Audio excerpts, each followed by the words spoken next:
السلام علیکم ناظرین، آپ دیکھ رہے ہیں دارالعلوم انسٹیٹیوٹ. میں ہوں محمد اویس. مرسد پر محمد صاحب موجود ہیں. سب سے آج ہم کویشچن کریں گے.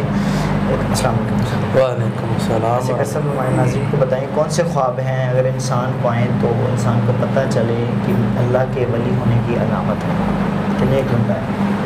الحمدللہ وحدہ والصلاۃ والسلام علی من لا نبی بعد. اما بعد فاعوذ باللہ من الشیطان الرجیم. بسم اللہ الرحمن الرحیم. ویسا آج میں انشاءاللہ 5 قسم کے خواب ایسے ڈسکس کروں گا. جس بندے کو آئیں وہ اللہ تعالیٰ کے ولی ہونے کی یہ علامت ہے. انشاءاللہ آج کے پروگرام پچھلے پروگرام سے ڈیفرنٹ ہوں گے اور ٹوٹل سارے نیو ہوں گے. خواب کے اندر انسان آسمانوں کے اوپر فرشتوں کو دیکھتا ہے. یہ خواب اتنا اہم اور اتنا قیمتی ہے اور اس کی تعبیر علم بھی ہے، حکمت بھی ہے. اور علم اور حکمت یہ ایک ولی آدمی کے پاس ہوتی ہے.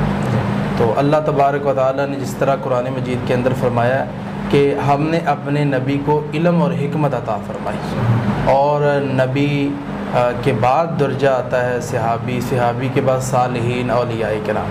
تو اولیاء کرام یہ انبیاء کے نقش قدم پر ہی چل رہے ہوتے ہیں.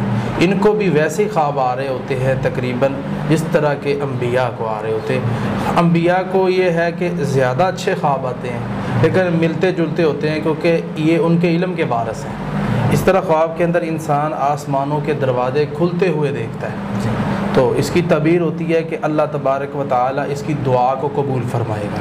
یہ جب بھی دعا کرے گا اور یہ ولی ہونے کی علامت ہے اس بندے کی کہ کیونکہ اللہ تعالیٰ اپنے ولی کی دعا کو قبول کرتا ہے. تو اسی طرح خواب کے اندر انسان آسمانوں کو زیادہ روشن دیکھتا ہے. یہ بھی ولایت کی علامت ہے کہ ایسا خواب ولی آدمی کو آتا ہے. اس طرح خواب کے اندر انسان دیکھتا ہے کہ میں اڑ رہا ہوں اور فضاؤں میں آسمانوں میں اڑ رہا ہوں. تو اس کی تعبیر بھی ہوتی ہے یہ بندہ ایک تو حج کرے گا اور اللہ اس کا مقصد امید پوری کرے گا. یہ ولایت ہونے کی بھی یہ علامت ہے. اس طرح خواب کے اندر انسان دیکھتا ہے کہ میرے پاس اژدہا ہے، اپنے پاس رکھا ہوا ہے. یہ بھی ولایت کی علامت اور بزرگی کی علامت ہوتی ہے. جی ناظرین، اگلے پروگرام میں پھر حاضر ہوں گے. ہمیں اجازت دیجیے. اللہ حافظ. قد صدقت الرؤيا إنا كذلك نجزي